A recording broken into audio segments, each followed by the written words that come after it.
What happens when one of the most famous faces in the world walks onto a talk show, set thinking the rules don't apply to him? It only took 36 seconds of cameras rolling for everything to spiral completely out of control. Tamron Hall's studio was packed that afternoon. The audience buzzed with anticipation. Everyone knew this was going to be a big interview. The guest walking through those doors carried a name that commanded attention worldwide. But nobody, not a single person in that room, could have predicted the absolute chaos that was about to unfold. The lights dimmed slightly as Tamron took her place on set. She smoothed her blazer, checked her notes one final time, and flashed that warm smile she's known for. Professional, polished, ready for anything, or so she thought. But Prince Harry strolled onto the stage with an air that immediately filled the room. He didn't wave to the audience, didn't acknowledge their applause, just walked straight to his seat and sat down before Tamron could even finish her introduction. "Well, hello to you too," Tamron said with a light laugh, trying to keep things friendly.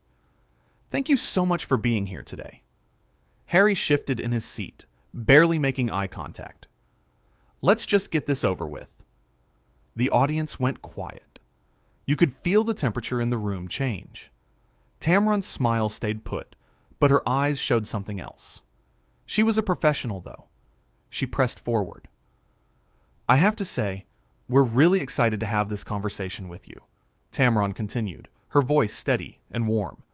"There's so much happening in your life right now, and I think people are genuinely curious to hear your perspective." "My perspective," Harry repeated, his tone dripping with something that sounded like contempt. "You mean the perspective you've already decided on before I even opened my mouth?" Tamron paused. She tilted her head slightly, keeping her composure.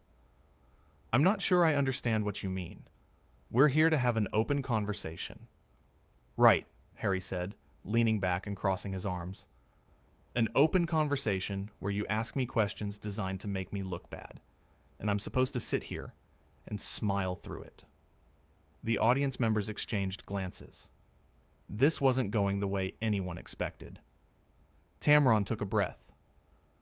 "I can assure you, that's not my intention at all. I want to have a respectful dialogue. That's what this show is about. That's what I do." "Is it?" Harry shot back.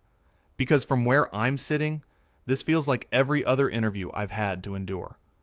Everyone thinks they're entitled to pieces of my life, to my story, to my family, and you're no different." Tamron's expression shifted. She wasn't smiling anymore, but she maintained her professional demeanor. "I understand that you've had difficult experiences with the media. I truly do. But I invited you here in good faith. If there are topics you'd prefer not to discuss, we can certainly work around that." "Work around it," Harry scoffed. "How generous of you." Someone in the audience coughed. The tension was getting thicker by the second. Tamron sat up straighter. "I'm trying to be respectful here. I'm extending you every courtesy. But you walked onto this set with an attitude. And I'm not quite sure what I've done to deserve it." "What you've done?" Harry's voice rose slightly. "You're part of the machine. You all are. Sitting there with your cameras and your questions, acting like you care, when really you just want the drama. You want the soundbite. You want something you can chop up and replay over and over." "That's not fair," Tamron said firmly. "I've built a career on having meaningful conversations with people. I don't ambush my guests. I don't twist words. And I certainly don't appreciate being spoken to this way when I've shown you nothing but respect." Harry laughed, but there was no humor in it. "Respect? You want to talk about respect? Do you have any idea what it's like to have your entire life dissected by people like you?" "People like me," Tamron repeated slowly. Her jaw tightened just slightly. "I'm going to ask you to clarify what you mean by that." "Media people," Harry said dismissively. "Journalists, talk show hosts, all the same. You make your living off other people's pain and call it entertainment." The audience was dead silent now. Some people looked uncomfortable. Others looked shocked. Everyone could sense this was going somewhere bad.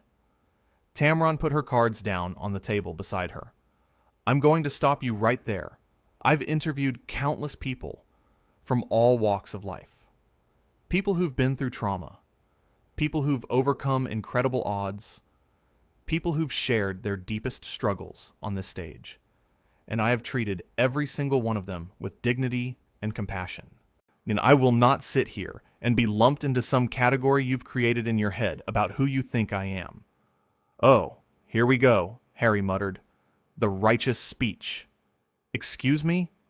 Tamron's voice had an edge now, still controlled, but there was steel in it. You're all the same, Harry continued, his voice getting louder. You act offended when someone calls out what you really are.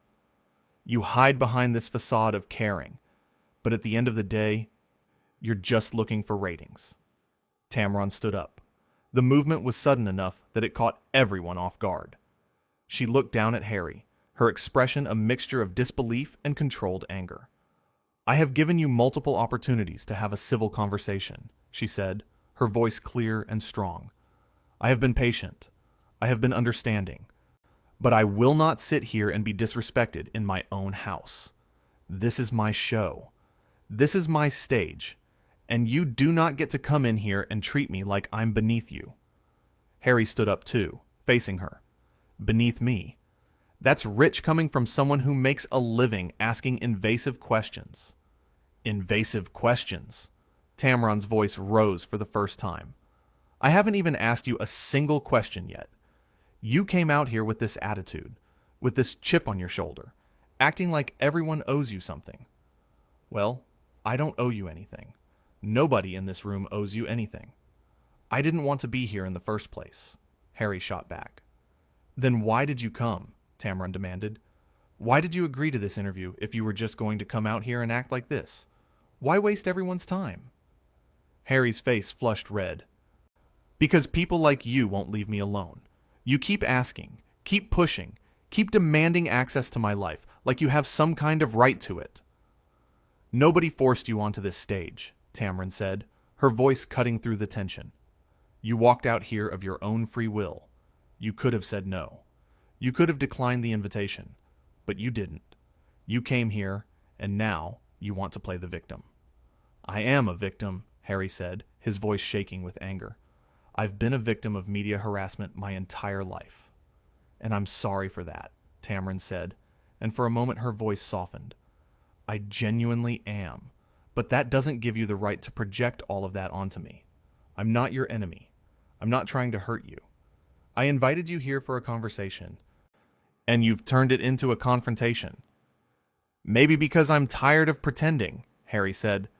Tired of putting on a smile for people who don't actually care. Tired of being treated like a circus act. Then don't do interviews, Tamron said simply. If this is how you feel, if this is the energy you're bringing, then don't sit down for interviews. Stay home. Live your life. But don't come onto my show and disrespect me, my team, and my audience because you're angry at the world. Harry pointed a finger at her. Don't you dare tell me what to do. The audience gasped. That crossed a line, and everyone knew it. Tamron's expression went completely cold. Get off my stage. What? Harry looked genuinely surprised. You heard me? Tamron said, her voice like ice. Get off my stage. This interview is over. You can't just kick me off, Harry said, his voice rising in disbelief. Watch me, Tamron replied. This is my show, my stage, my rules, and I'm telling you to leave, now. Harry stood there for a moment, looking like he couldn't believe what was happening. You're really going to do this? You're really going to throw me off your show? You threw yourself off my show the moment you walked out here with that attitude, Tamron said. I tried to meet you with respect. I tried to give you space to be heard, and you spat it back in my face. So yes, I'm asking you to leave. This is unbelievable, Harry said, shaking his head. Absolutely unbelievable. What's unbelievable? Tamron said, her voice steady and strong.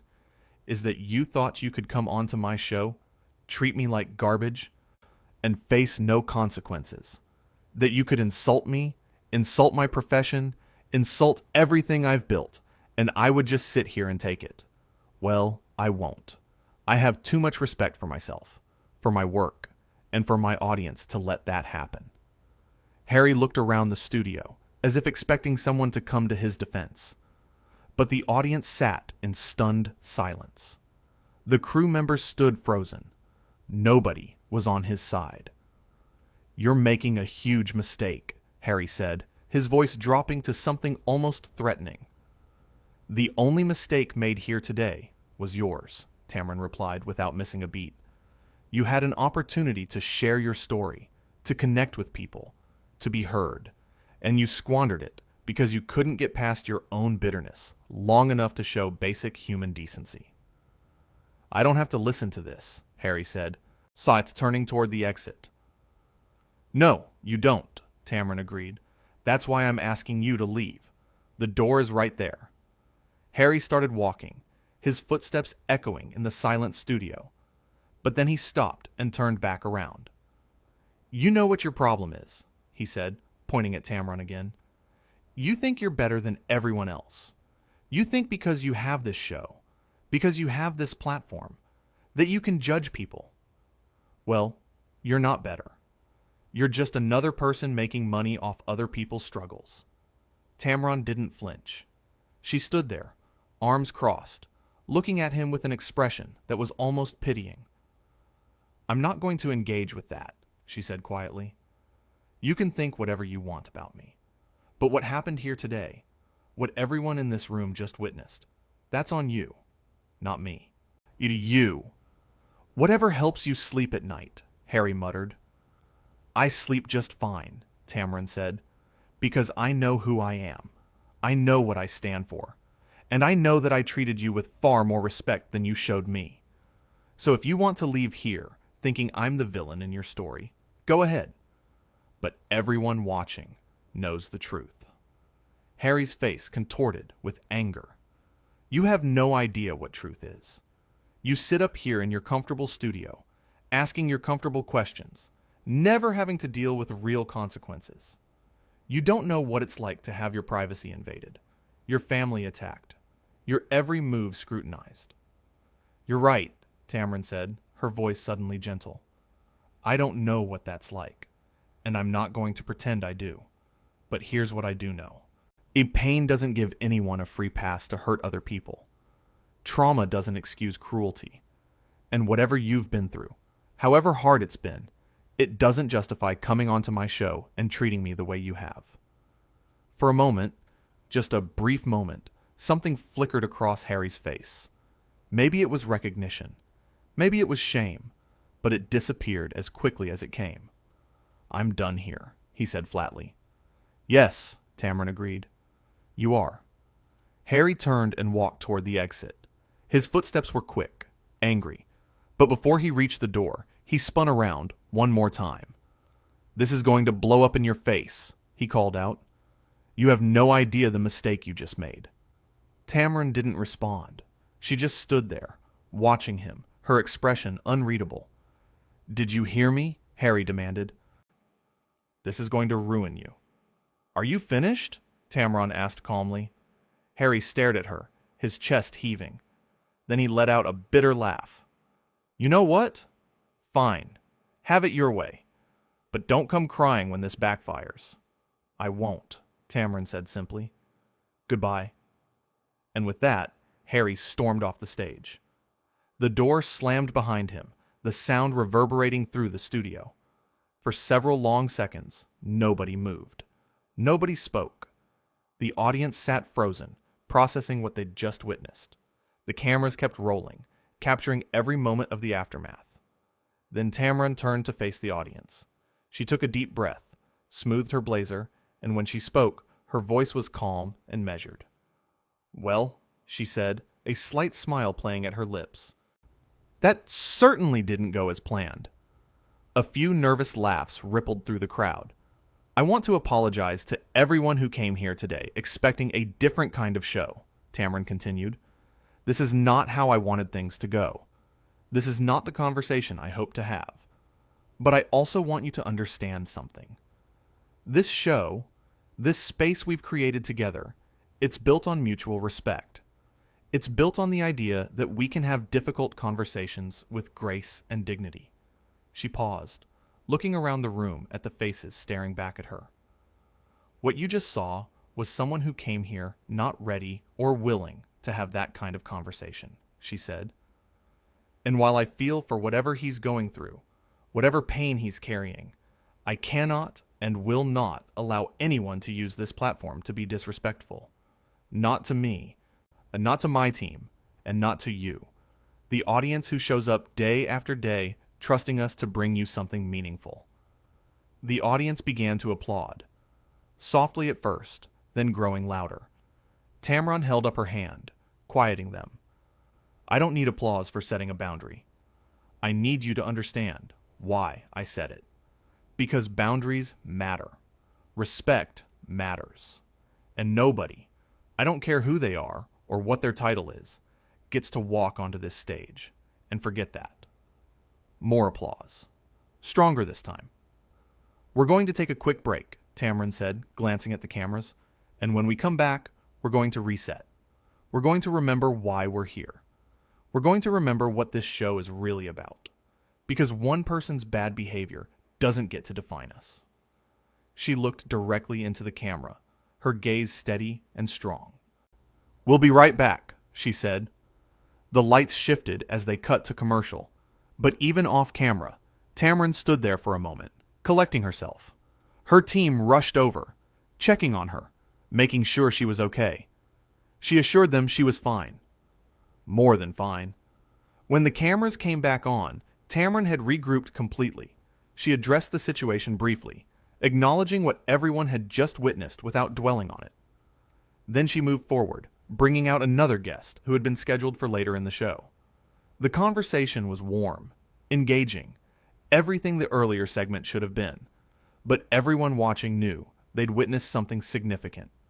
They'd seen someone walk onto a stage thinking they were untouchable, thinking the normal rules didn't apply to them. They'd seen that person try to dominate, to intimidate, to control the narrative. And they'd seen Tamron Hall, poised and powerful, refusing to be bullied. Because at the end of the day, it wasn't about who had the bigger name or the more famous family. It was about respect. It was about recognizing that every space has rules. Every interaction has boundaries. And nobody is so important that they get to ignore them. Harry had walked onto that stage, carrying the weight of his title, his fame, his grievances. He'd expected that weight to shield him, to give him power over the situation. But he'd miscalculated. He'd forgotten that real power doesn't come from a title. It comes from integrity, from self-respect, from knowing your worth and refusing to compromise it. Tamron had that power. She'd built it over years of hard work, of meaningful conversations, of treating people with dignity, even when it wasn't easy. And when pushed, when tested, when someone tried to diminish her in her own space, she'd stood firm. The confrontation lasted less than 10 minutes, from start to finish. 10 minutes that felt like an eternity to everyone in that room. 10 minutes that exposed the difference between someone who demands respect and someone who commands it. As the show went on, as Tamron continued with her scheduled programming, something became crystal clear. She wasn't rattled. She wasn't shaken. She was exactly who she'd always been. Professional, composed, unwilling to let chaos derail her purpose. And somewhere, walking away from that studio, Harry was likely replaying the encounter in his mind, trying to justify his behavior, trying to paint himself as the victim of yet another media ambush. But the truth was there for anyone to see. He'd walked onto that stage, ready for a fight. And when Tamron refused to fight, when she simply held the line and asked him to leave, he'd lost. Not because she overpowered him, not because she matched his energy or stooped to his level, but because she'd maintained her standards even when it would have been easier not to. That's the thing about respect. You can't demand it. You can't bully your way into it. You have to earn it through your actions, through how you treat others, through the choices you make when things get difficult. Harry had a choice that day. He could have walked onto that stage with humility and openness. He could have engaged in a real conversation. He could have used that platform to share his perspective, to connect with an audience, to maybe find some understanding. Instead, he'd chosen anger. He'd chosen confrontation. He'd chosen to treat Tamron like an adversary rather than a host who'd invited him in good faith. And those choices had consequences. The consequence was walking off that stage in disgrace, his reputation more damaged than before, his anger having accomplished nothing except proving that fame doesn't equal character. Meanwhile, Tamron sat in her chair, continuing her show, showing everyone watching that you don't have to accept poor treatment just because someone is famous. You don't have to smile and endure disrespect just to keep the peace. Sometimes the most powerful thing you can do is simply say no. Say, this isn't acceptable. Say, I deserve better. And so does everyone else in this room. And that's what happened when someone walked onto that stage thinking the rules didn't apply to them. They learned, in the most public way possible, that they were wrong.